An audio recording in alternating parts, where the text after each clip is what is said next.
Hey guys, welcome back to the Another Excuse podcast, where we chat to founders, creators, and self-starters about how they started and where they are now.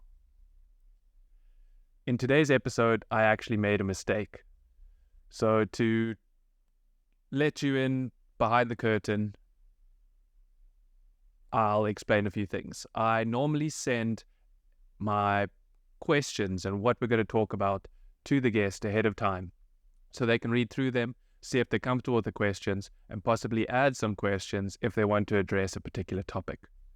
So my guest today, Jack Swynnerton, really prepared for our chat, as I'd hope most people do some sort of preparation, or at least mentally prepare. But he did some substantial preparation, and so he was expecting all of the questions to be asked. While I record the podcast, I gauge whether they have addressed those questions in a previous answer. So I don't ask them a question where it seems like they are repeating themselves, if that makes sense. But in this instance, with Jack's preparation, he had prepared to answer and provide different answers for each of the questions I gave him. And so I made the mistake in gauging that he had addressed that question, and so I left it out of our interview. Which then means that we didn't address some of the valuable resources and insights that he wanted to provide. And we discussed this after the episode, and possibly in the future we'll do another episode where we go into depth about everything that he's learned. So that's just a bit of a caveat, something I learned in this process and something I'll change going forward. So into the episode. Today, as I said, my guest is Jack Swynnerton. I went to high school with him, and he is a lifestyle and wildlife photographer. In the episode, we discuss his many business ventures, everything he's tried, all his failures, and his go-getter attitude and taking advantage of any and every opportunity that comes his way. There's some valuable lessons in here, and I really enjoyed speaking to him, and I hope you enjoyed too. Enjoy the episode.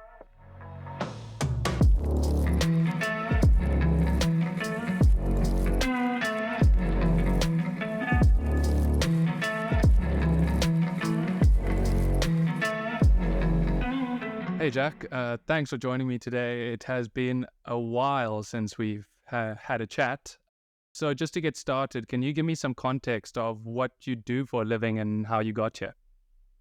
So basically where I am now, it was pre-COVID, essentially March 15th, 2020. I'd just been accepted to do my first shoot as a videographer and photographer in the Serengeti. And just before this point, I was actually currently living in Edinburgh working on a SMMA, social media marketing agency. It was a startup with two of my flatmates, Jono and Joe. And at the time, we'd been trying to sort of follow a well-known social media agency that was created by called Iman Gadzi. And we were basically just trying to mirror everything he was doing. And we did his course. And yeah, so basically, to cut a long story short, we had employed a Facebook social media ads to help us run all the ads in conjunction with the clients that we had within Edinburgh. It was real estate, gymnasiums, all that sort of thing. And we ended up finding out that this guy had conned us into saying that he was managing loads of different clients and he was successful with offices in New York. And we ended up finding out it was a WeWork office, and that wasn't even true in the end. And so basically he was just a dude claiming he could do this. I mean, he could do the basics, but he wasn't as experienced as he said he was. And one of his co-workers had basically messaged us and said, look, do you know about this guy? He's just talking lies to you. But he was basically living with his mum in Sweden under her stairs or some shit like that. So anyways, so at this point we kind of thought and said, look, the only way we can move forward with this startup is if we get offices in Edinburgh. We employ a full-time ads manager so we can keep an eye on him. And this for us, I mean, it was a super bootstrapped startup already. So we kind of just looked at each other, we were super despondent, and we just said, look, we're not really keen to continue with this. So, I mean, I think at that point, this was just before COVID. And I think if we'd continued working on this project, it would have been very much as successful, because all the sort of traditional companies moved their whole businesses online with Zoom and everything else like that. So anyways, that was something that we probably missed out on. But anyways, so from that point, yeah, I flew into Kilimanjaro Airport from Edinburgh, and I headed off to film my first lodge. And as I got to Serengeti is when all the news about COVID and borders being closed and all of that came about. So I found myself in this very incredible position being in Tanzania, where COVID basically didn't exist. The previous president of Tanzania didn't believe that it was a thing. So there were no curfews, rules, regulations. And at this point, I was quite a novice using DSLR cameras, and I was pretty new to the whole thing. So I began taking full advantage of this. And there was a time my sister was living in Arusha, so her and a few of the friends that had met in that time I was there all said, look, well, borders are closed, let's head down to the coast. So we packed the vehicle and we ended up spending about 2 months there, and it was fishing, like on dhow boats, going out to local islands. It was just madness. I had all my camera equipment with me, my drone and GoPro and everything, and I basically just started sort of just taking as much content as I could, and in between days where it was raining or whatever it was, I'd watch YouTube videos and like sort of, teach myself what to do and how to do it. And it was all sort of just like lick and stick, and so yeah, from that point on, today I'm currently a professional photographer and videographer working and living in Nairobi, Kenya. It's where I am now. And I predominantly work on hotel and lodges, do wildlife photography, NGOs, and corporate work. Awesome. Yeah.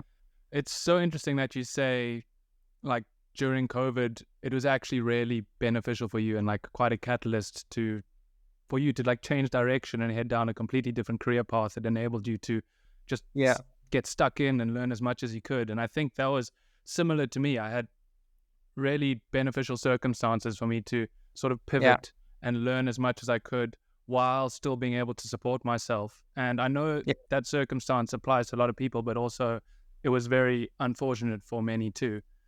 Absolutely.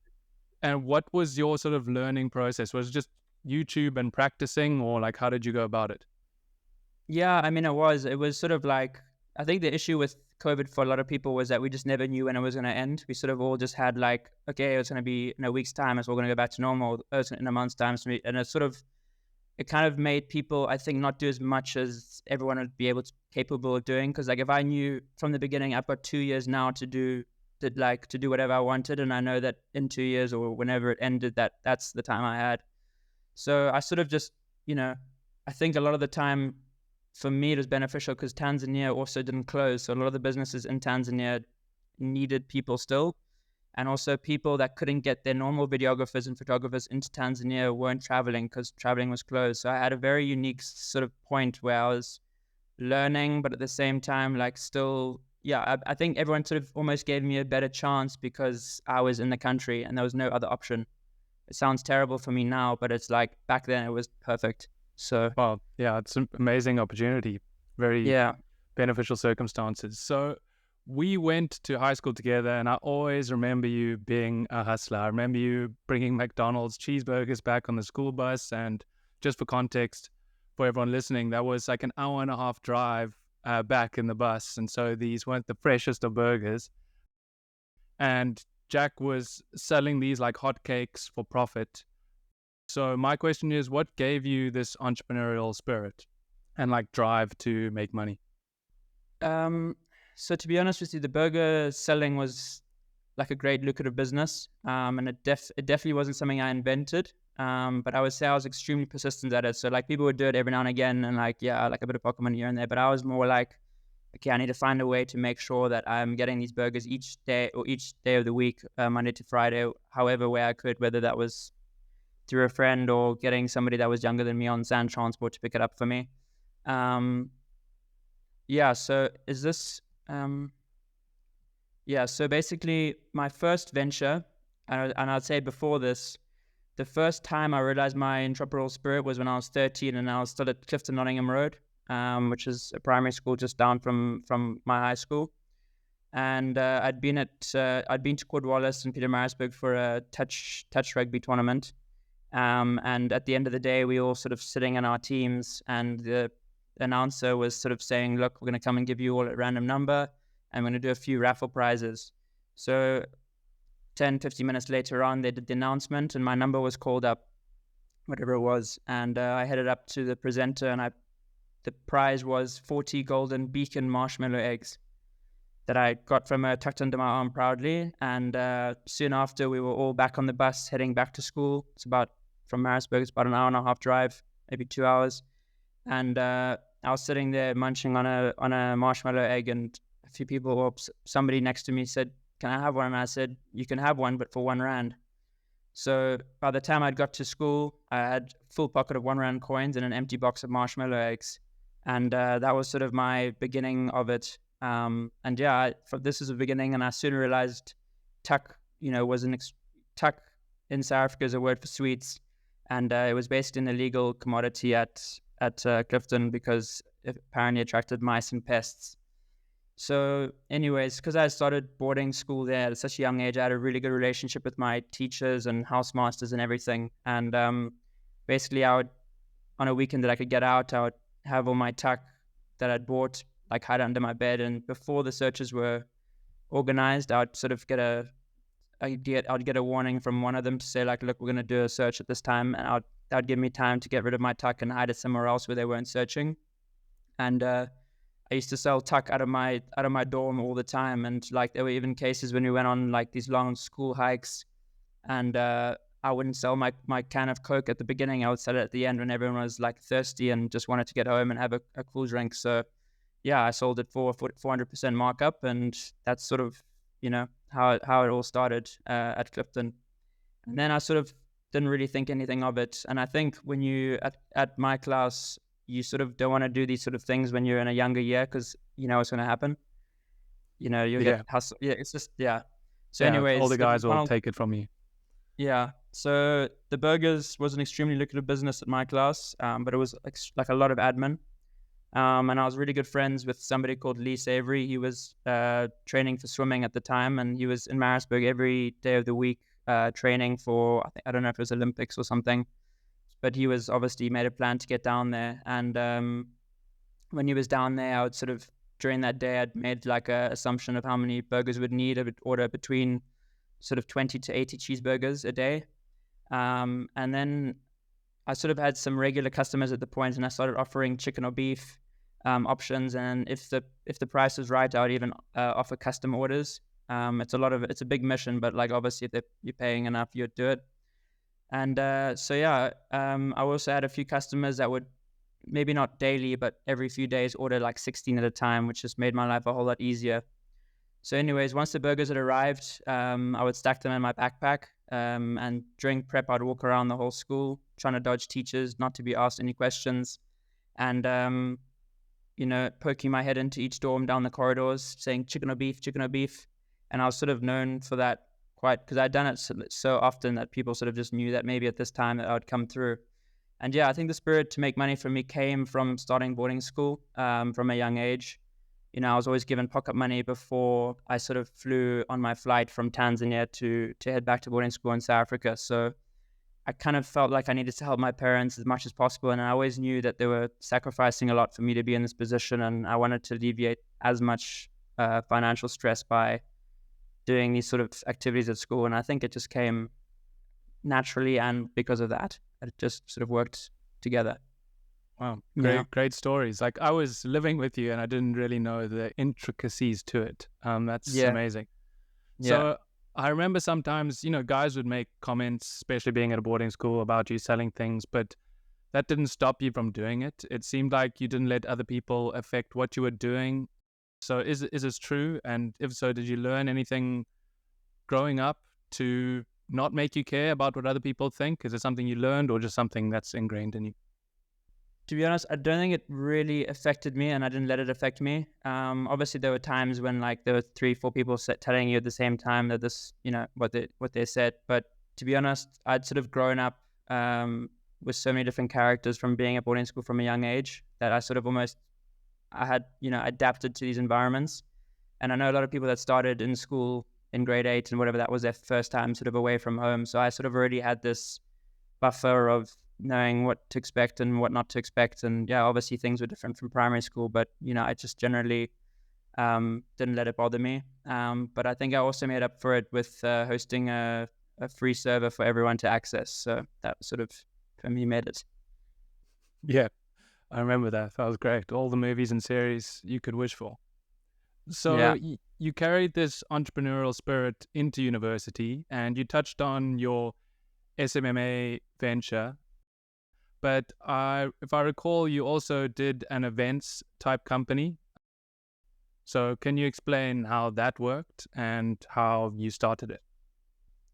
Cool. So basically, moving to Edinburgh and being accepted into Edinburgh University, I think was one of my top proudest moments, just behind actually graduating. But basically, I'd enrolled myself. You do the whole sort of applying and UCAS. You get 5 choices. But basically, I'd enrolled myself into Oxford Brookes. I'd been accepted, and that's sort of where I thought I was going. And then about a week before starting, I got an email from Edinburgh University offering me a place in their business undergraduate school.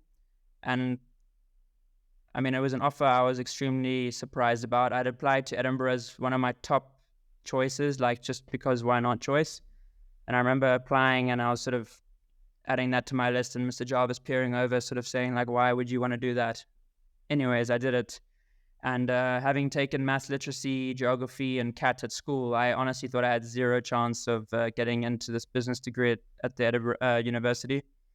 So I honestly think till this day, I still believe that Edinburgh University had no idea what maths lit was back then. And I think when they just saw an 82 for maths, they just thought, well, it's a no-brainer, let's offer him a spot. So that's sort of how I got into that situation.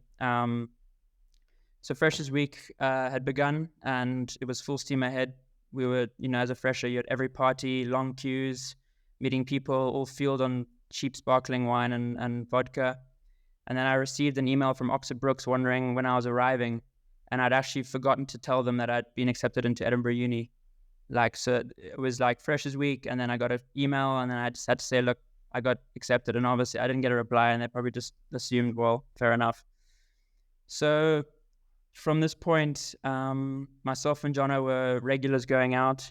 Jono Davies was a friend from high school. He also got enrolled into Edinburgh Uni at the time, so that was awesome to have somebody I knew during this whole experience. And we used to go out regularly. We became very familiar with the clubbing scene, and we were quite simply known as Jack and Jono, or the South Africans. That was just who we were like in that time. And if we were ever not together, we'd always be asked, like, where's the other person? Like, we were literally inseparable throughout the early stages of being at Edinburgh. So it was really like, we played off each other very well. And then we sort of soon realized that our allowance from our parents was never going to be enough to sort of sustain our social life. And so soon after uni, I actually picked up a job as a food runner at a high-end sort of steakhouse in Prince Street. So I picked up sort of 30 hours a week to help cover my food costs and social costs. So at this point in time, myself and Jono, actually, we had so little money that at the end of the month, sometimes we would go into overdraft, and our banks would charge us a fine of like £8 or whatever it was to not be in overdraft. So I'd be like, Jono, like, can you set me 10 quid so I can get out of the overdraft? And we were honestly like on the bones of our ass at some point. So that was the original sort of where we were at the beginning in first year, just really trying to make ends meet. So then, since we went out so often, we were approached by club organizers in Edinburgh to see if we wanted to earn like commission by us bringing down our network of friends each week. And of course, we agreed the perks were you'd get £1 entry per person. That would say your name on the door. It came with free entry and queue skip and free drinks. So we were like, well, this sorts us out for having a social life, basically. And we ended up working for a different club night every Monday to Friday. We would get our money that we got our commission. So let's say we bought 10 friends, we'd get our £10 each or whatever it was. And then that would be our money for drinks. We'd go up to the bar, 10 tequilas, please. And we would hand them out or whatever we did. And that was our sort of our money for our booze that night. So yeah, I mean, it was just a time to really think. Like, it was something that I'd never really imagined I'd get myself into. And yeah, so that helped us build a network, and we sort of met a lot of people along the way. And then we were sort of, once we'd got a big sort of network of, we probably had like 100 people, and we're getting like really high guest lists at these clubs and stuff. So we were sort of doing really well for the clubs and the promoters at the time. And then we ended up getting offered a club night on a Friday at one of Edinburgh's sort of biggest clubs. And we sort of were working, it was over summer, so we were working on getting a local market down. And they sort of paid us by stages. So if you had 500 people under 500 people in the club, you get paid 50 quid. If you got over 500, you get paid 100 quid or whatever it was per week. And like that would sort of include our daily sort of admin of, messaging people, getting promoters down, flyering, or whatever we needed to do to make sure that we get more people down, basically. And it was definitely hard work, and I learned a lot from this. Well, we learned a lot from this experience, and we continued with them into the semester, and we actually broke the record for that venue, having over 1,600 people in the venue for a Halloween event. And this was all under somebody else's. This is all under somebody else's, club. So we didn't have too much involvement with the profits. And he actually maxed us out for £1,000 for having that amount of people in it. So he wouldn't pay us more or anything. So yeah, we split that, and yeah. Anyways, so we did well for them, and they ended up offering us their Monday night, which is one of the most successful student nights in Edinburgh at the time. Well, still is, having been run for 19 years. And then at this point, we were just offered to run our own night, and this is Cream Soda. I don't know if you've heard of it, but this was basically our first brand that we started and kind of sort of set the stage for everything else to come. And we discussed with the club they were working at the Friday night to say, because there are different clubs and you can't work for the same. So we said, look, we've been offered this opportunity to run our own night that we would call Cream Soda, and this is sort of our idea. And then they said, well, you need to pick the two. You can't just choose Cream Soda and do the Friday night and do the Monday at our club. So we said, well, this was a huge turning point for us. And we said, well, do we stick with the safer option of already like working for an established night and that is successful, and there's like a much smaller profit and limited decision sort of making opportunity? Or like, do we start our own thing and, there's a higher risk of failure and bigger chunks of profit? So we just said, fuck it. And we decided to start our own proper club night and Cream Soda on our own. So yeah, anyway, so from that point on, we found ourselves, this is the sort of story of how Cream Soda came about. We basically found ourselves in Edinburgh over summer. As I had exam resets, I failed quite a few exams because of what we were doing during freshers, and it was just, I didn't quite have everything together. And then also we spent summers in Edinburgh, working, saving up money and all that. So over summer, if we went out, we would sort of see the clubs at their most sort of least capacity, because all the students have gone home for holidays, and also, a lot of the managers and promoters of these events are there. So, we had a big network of friends in Edinburgh at the time. We were sort of part of the South African Society, which is pretty massive at this point, and we played quite a big role in that circle. And then we got approached by some club promoters who had sort of were taking over this old club that they were going to be refurbishing, and sort of, they were looking for other external promoters to come in and start their own thing. So we had numerous meetings, and we ended up accepting the offer of having Cream Soda in their venue on a Wednesday. So they helped us with what we needed and how we go about it. And this is essentially when Cream Soda Wednesdays was born. The name Cream Soda was sparked. We were out for dinner once at Edinburgh's only South African restaurant, and I think, we're looking through the menu, and one of our friends at the time had ordered a cream soda, and that's sort of how a spa letter Cream Soda. So that's how that name came about. So yeah, we got our logos designed, merchandise ordered, flyers designed, and we even visited our local South African store in Edinburgh called John Brash, where we went in there and bought all his stock of spa letter cream sodas and fizz pops for our launch night. So yeah, we'd basically worked over summer and put all of our money into this project that we sort of didn't know whether it was going to work or not. And we gave up the opportunity to work with that other venue on the Friday and the Monday. And as the summer sort of drew to an end, September came around, which is, when everyone comes back from holidays and Freshers Week starts. And yeah, so we announced the news to all of our friends, and we started getting everyone hyped about this new night, cream soda. Like, no one really knew what it was and what it was going to be. So we organized a photographer who helped us with the promotional video. We got 5 of our girlfriends at the time to sort of wear our merchandise. And in return, they could keep the jumper with our logo on it, and we sort of offered them some free drinks on our launch party night. And at this point, we had experience in promotion. We'd worked like super close with other nights, so we knew exactly how everything worked. And I think this is a crucial point for somebody wanting to start their own sort of events. Like, you learn the ropes, and then you go out and you basically mirror it, replicate it. And I think a fundamental part of having a successful night in Edinburgh is launching during Freshers Week. So when all the new freshers are coming in, they're the ones that are most keen to go out. So having your night available to them on their first few weeks in Edinburgh is crucial, because if it takes, then, they're going to be with you for the next 4 years. So yeah, it was 2 days before our launch at this new venue that we had been offered originally. And, we got the news. It simply wasn't going to be ready for this Freshers Week, which is sort of mid-September.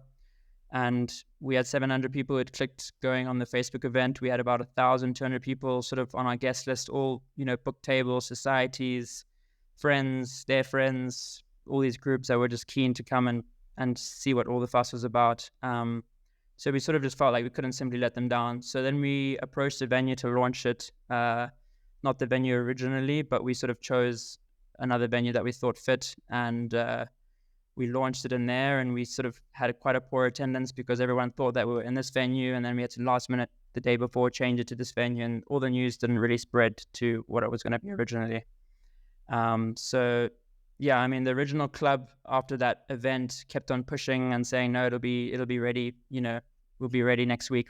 And they did this for 3 weeks, letting us down, and the crowd wanted to experience what cream soda was. So at this point, we felt pretty despondent, and me and Jono went back and sort of picked up some shifts back at the burger joint that we were working for over summer, and we sort of thought it was all over until this pretty big company in Edinburgh that owned quite a few establishments saw what was going on with us pushing dates back, and saw that we had 700 attending the event, and it was huge news in Edinburgh at the time, and they helped us reset and support us in one of their venues, and they also added a cheeky bonus. So we ended up going with them, and it was after about a month launching this at this venue, we sort of only had our closest friends and flatmates and stuff coming down, and it was a very slow start. Like, it was literally maybe like 150 to 200 people per week.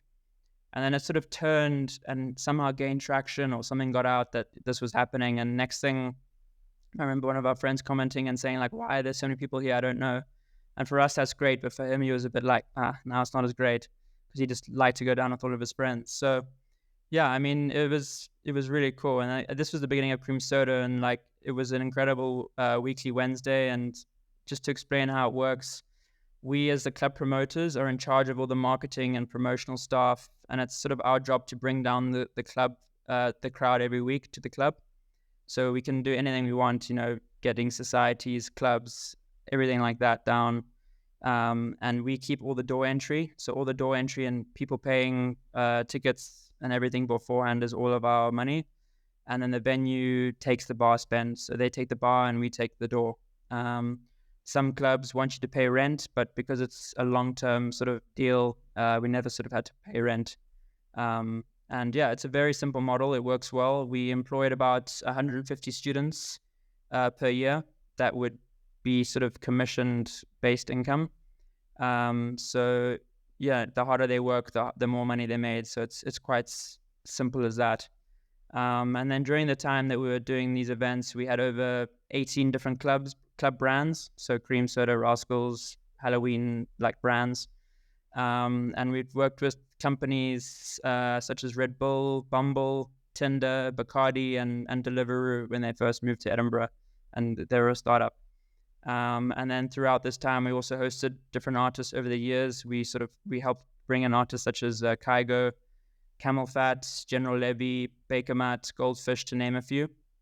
And we were once so close to hosting Sean Kingston in Rascals, one of our Thursday nights. It's a hip hop night, but he wanted £14,000 for a 1 hour set, but it wouldn't really make sense financially for us because our club was just really small.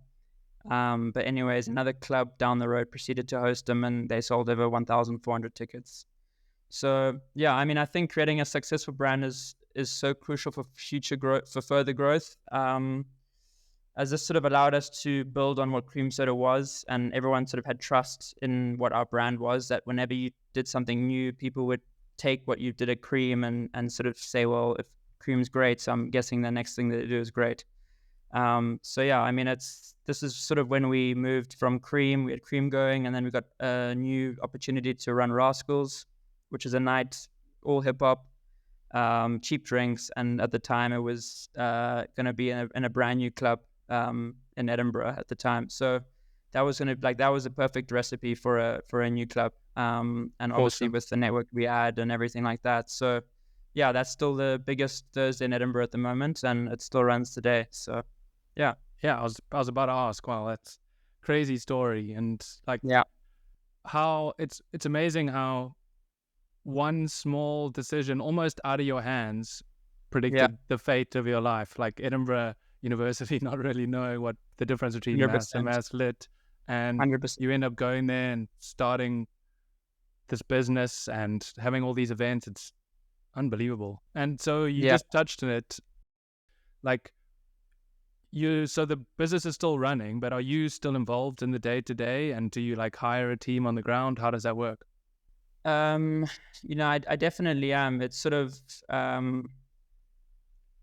it's, I think because we built such a strong foundation, and we know the market so well, we know exactly, it's sort of like second nature to us running events now in Edinburgh. It's obviously a very different market to other places such as London and stuff, but we just sort of have such a strong hold on what's going on. We know as soon as things change, or, people are moving around, or what people like, we just know.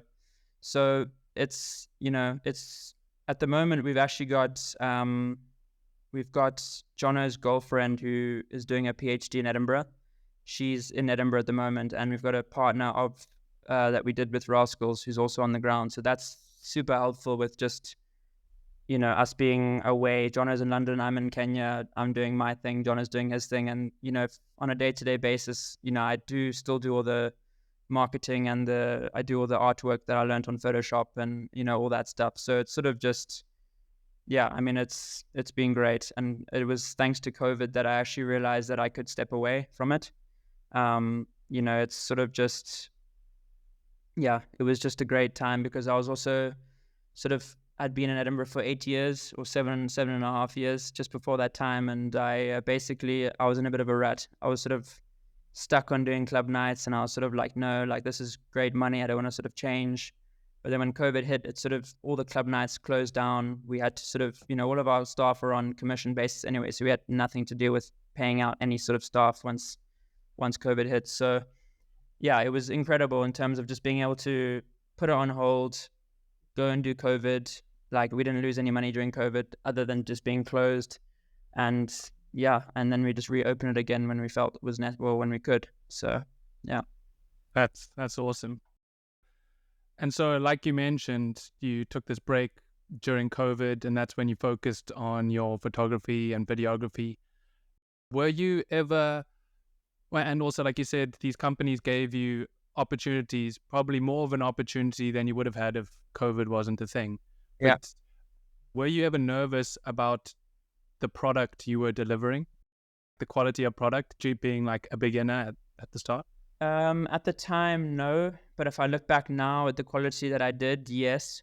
As I said, I think a lot of people didn't have too much choice to who they could get in to do it. And obviously, I feel a little bit guilty today that I didn't, do the standard that they were probably expecting me to do at the time. But like, a lot of it is just learning. And then I think in life that sometimes you just got to do those sort of things. And, from there on, as long as you build on top of what you've done and make it better for the next time, that's all that matters, really. Yeah, So I think that's the case. And even today, Sorry, go on.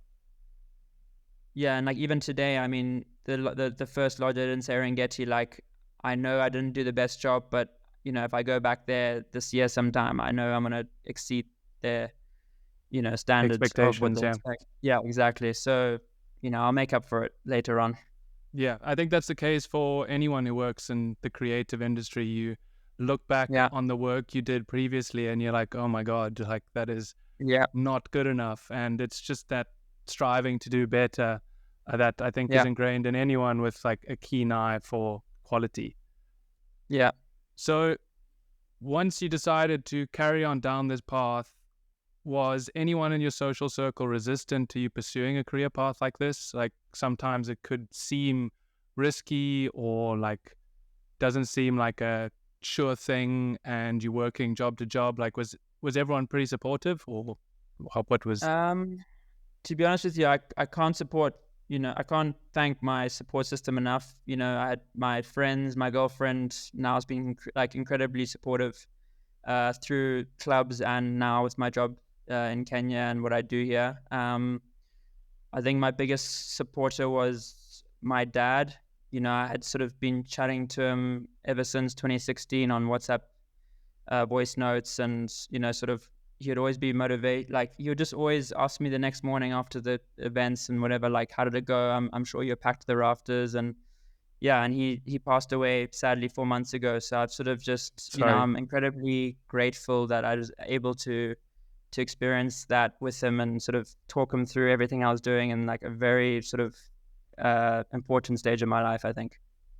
That's amazing. That's Yeah, so important to have a strong support network for sure. because that just adds a different type of pressure. If you're already dealing with all the things that are going on in your business, if you have the added pressure of them thinking that this isn't the right path for you, then Yeah, you yeah, might not doesn't be work. motivated to continue. Yeah.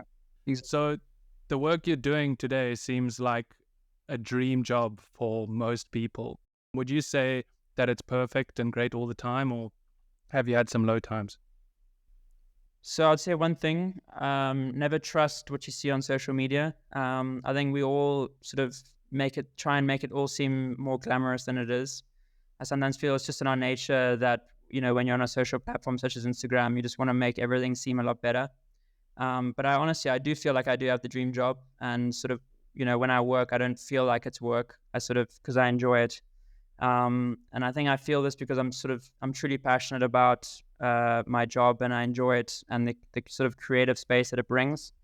I sort of never try and overdo it, and I never want to sort of put myself in a position where I start getting like want to get over, like, when you just do something too much and it's all too hectic, you sort of start losing interest in it. So I try and sort of space out my jobs and try and like always have some time for myself in between. And yeah, sometimes when I'm going somewhere, if I leave my camera at home, I feel like that's when I'm sort of truly away from work.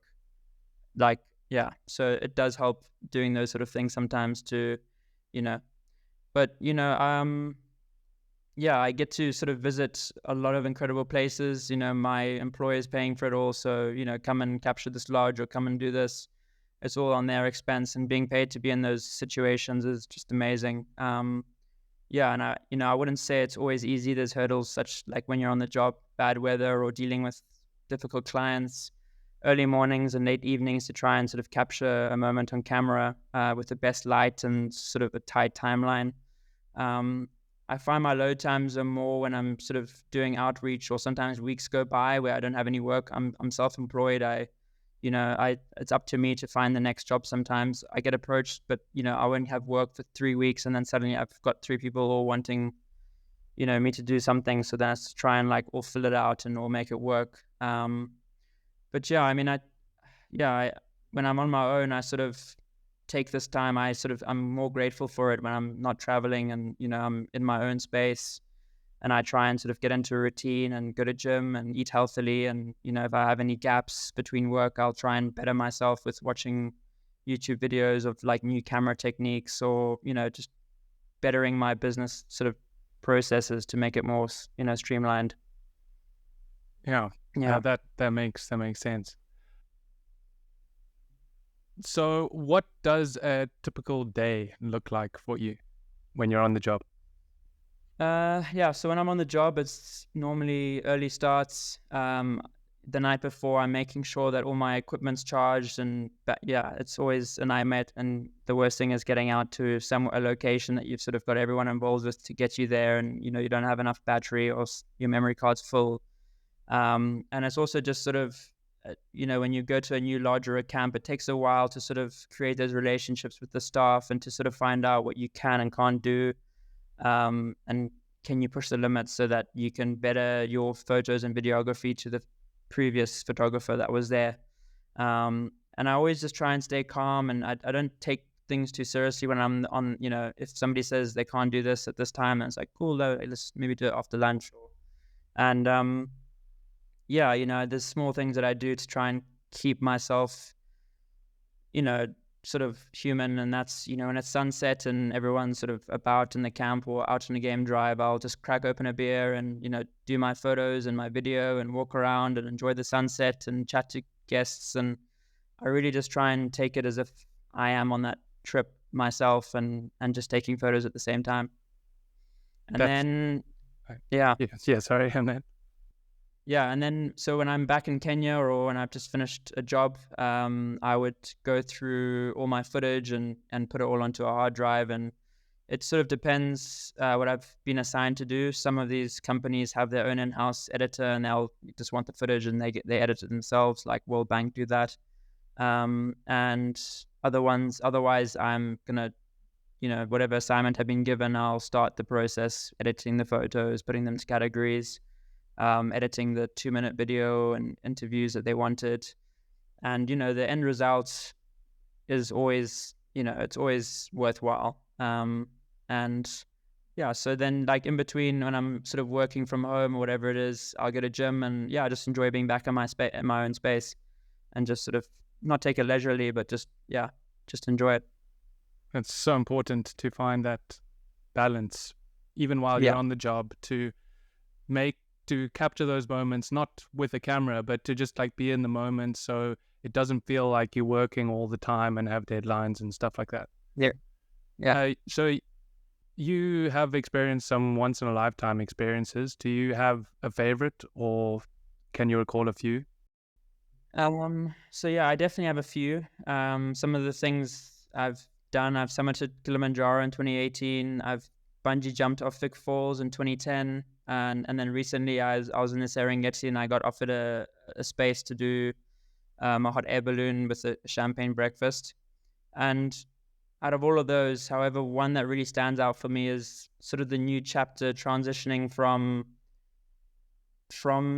my class rage to starting or having my first semester in Edinburgh. I think that was such a crucial sort of stage of my life where I think, if you remember, I was quite introverted in my class. I wasn't loud, but I wasn't quiet. I was sort of in between, and I sort of just laid low and got on with my stuff. And then I sort of, after rage, it sort of all came out, and I really got to, experience life. And yeah, I think between finishing school and starting in the UK, I sort of had a 9-month gap between the school ending and university starting. So the first 3 months I spent in Zanzibar, I was sort of working behind a bar and working at a kite surfing school. And I sort of just became a beach bum on Zanzibar and Nungwi. I even got to the point where I needed some cash. I started selling activities, water sports and all of that. And then after that, I went down to SA. I spent a month with Wolf in Shelley Beach or in South Broome. Which was cool. And then from there, I went to Durban and took a one-way flight to London, where I looked for work for a month, and I was living in my aunt's flat in Westminster. I definitely had it easy, but after a month, she was like, "No, you need to get out." So at that point, she had found me a job at a Rotary Diner on Old Street. And there I worked and I saved while living. I was living in Shoreditch, which is just a Boris bike cycle away. And I regularly went to Fabric on weekends. And then it came to July, and I had the opportunity to go to Tomorrowland. And this all happened because while I was in Zanzibar, I met a guy that was Ben Sims, a famous techno DJ's manager. And he said, look, if you're ever looking to go to Tomorrowland at any point, like, let me know. So anyways, I got in touch and I said, look, could you help me with the tickets? And sure enough, I got my backstage tickets for free, and I had a memorable weekend in Belgium, and it was a dream come true after like many hours of watching all the after movies at school and sitting there thinking, wow, this is just phenomenal. And then from here, September came around and it was time for uni, and I took the opportunity face on, and I honestly made the most of the experience. And I just believe this whole string of different experience that, I'd mentioned has made me who I am today. And I honestly wouldn't change a thing. And that whole situation it was just incredible. And I learned so much about myself and the capabilities from sort of what I'd experienced throughout school, that there's always more out there. Yeah, that's crazy. I remember watching those Tomorrowland videos, and you by chance, you by chance meeting a manager and getting a backstage pass. Wow, that's amazing. So with all the traveling and long days, does it take a toll on your relationships or social life at all? So I think honestly, the traveling and being away from family is always going to be difficult. But I think having been at boarding school for 10 years, it made me super independent. And I think I'm better managing this than if I hadn't. And my girlfriend now knows that with my job, I need to be away for long periods of times. But she also understands that to get to our goals and dreams and stuff, this is the stuff that I need to do and, get that bread. But we were apart during COVID for 6 months. So as long as any job I get assigned to as a freelance isn't as long as that, then I think we'll be good. Awesome. Yeah. So do you see yourself doing this for the foreseeable future, or do you have any other plans? So I think at the moment I see myself trying to make a name for myself here in East Africa as a photographer, and I just want to kind of see how far I get. And I think with a lot of the businesses I've done, they're all very scalable. So I'm still trying to sort of find a way to do that with videography and photography. In the future, I sort of have 2 plans, which I think are doable. One is I would like to start doing photographic expeditions with guests, and would love to share, the history my family has in East Africa, dating back to 1919. And we also, we all have a shared passion for photography and being in incredible locations all over Africa. And secondly, I would say I would love to one day earn a living from YouTube. It's something that I've always wanted to do, but I just sort of haven't been in the right environment for it. And I think I would really love to sort of start from the bottom and move to Zanzibar and build a beach villa and record the whole sort of experience, and while that's all happening, go film daily fishing and out on the islands and, all that stuff. And then if it gets a bit slow, move inland and, film life on safari with my girlfriend and a dog in an old Land Rover and just, experience it that way. And I think if your YouTube channel becomes successful, then you can make an income from it. But obviously I would only judge it for a certain amount of time to see how far I got. Obviously it's not a good idea just to do regardless of how much income you're getting from it. But yeah, I guess we'll see. Yeah, I'm sure that'll be an entertaining YouTube channel. Looking forward to the debut. So you've worked with some amazing companies. Who is your dream client?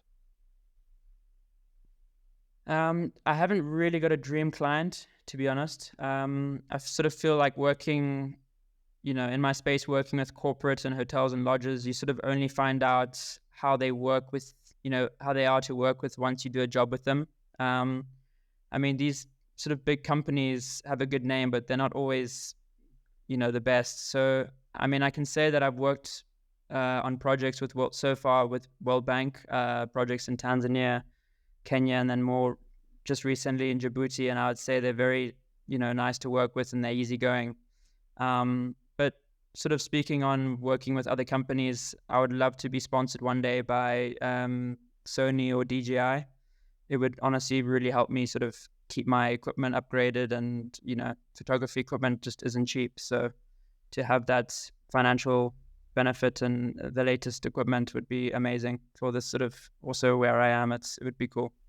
Yeah, camera equipment is definitely not cheap. So I know hustling and making sure things work out in your favor is in your nature, but do you have any advice for someone who wants to do what you do? How do they get started? What should they learn? So I'd say for my photography and sort of the marketing stuff I do, I believe everything you need to know for it is somewhere free on the internet. You just have to spend time, looking for it and learning from it. Like, I think it's so crucial that you just find the right people to learn from, and it's a game changer. Um, and I also think I believe you need to be open to adapt to so many different environments. I think it's such a fast-paced environment, traveling, and it's just, you've got your social, you've got your relationships, you've got the company you're about to go and work for. You just really need to be adaptable and try and be as easygoing as possible. I think it really helps, with other companies working with you to want to work with you again. It's so important just to be a good oak. I don't know, um, and then, I think importantly, I think it's so important to build a portfolio. Like, it's super difficult at the beginning, but what I did was, I would offer my services to lodges and hotels, and I'd say, look, in return, could you please, give me a free 3 nights for me and my girlfriend to come and stay, and I'll take photos and video of your place and whatever else you need. I'm happy to do it. And any company you approach, they always ask you what other things have you done before? What's your other work look like? And it's fair enough. They don't want to, pay you £2,000-3,000 for somebody that, they don't even know what you do or how it looks. So it's really important to sort of stoop down to that level and just sort of say, okay, suck it up. I need to do this free sort of work for them. And in return, you get an amazing holiday if it's somewhere at a safari lodge or a beach cottage or whatever it is. And, obviously my girlfriend appreciates it too. So, yeah. That makes sense. Just be a nice person and take those risks. So 100%. My last question of every show is a bit of a selfish one, but the purpose of the show is quite selfish anyway. I just want to learn from people who've gone out and actually taken action. So that being said, what advice would you give me on how I can improve hosting this show? I mean, I think honestly, you've been great. It's been easy, and I think it's a huge thing to sort of approach people that maybe you haven't spoken to in a while, or people that you maybe don't know as well, and sort of for them to be open to you. And I think that you cover all of those bases. That it's easygoing, and I wish you all the best for the next people you interview, and the platform that you're doing. Thank you, I appreciate it. So thanks for chatting with me today, Jack. It was great learning about what you do, hearing about all the experiences you've had and all the business ventures. And I'm really excited to continue following your journey and all the quality content that you put out. If people want to learn more about you and what you do, how can they do so? At the moment, I'm quite active on Instagram, so more personal things I post on my personal, which is Jack Swynster. And then my photography account that I sort of quite recently started, it's just Jack Swynnerton, one word, and that's where I post more of my work. And I'm trying to sort of move my daily activities and stuff onto that to create more of a following that side. So feel free to follow along. And I'm off to Botswana on Friday for 3 weeks, and then follow along the whole trip. Amazing. I definitely will be following. Thanks for joining me again, Jack, and we must definitely speak sooner than the time we put off last time. So speak soon. Cheers. Cheers. Thanks for listening. I hope you learned something. I know I did. I learned so many more things about my friend that I went to school with. There's so many lessons in there about taking advantage of the opportunities that are given to you and shooting your shot. You never know what might happen. You never know what path it may lead you down. So take your shot. See you next time.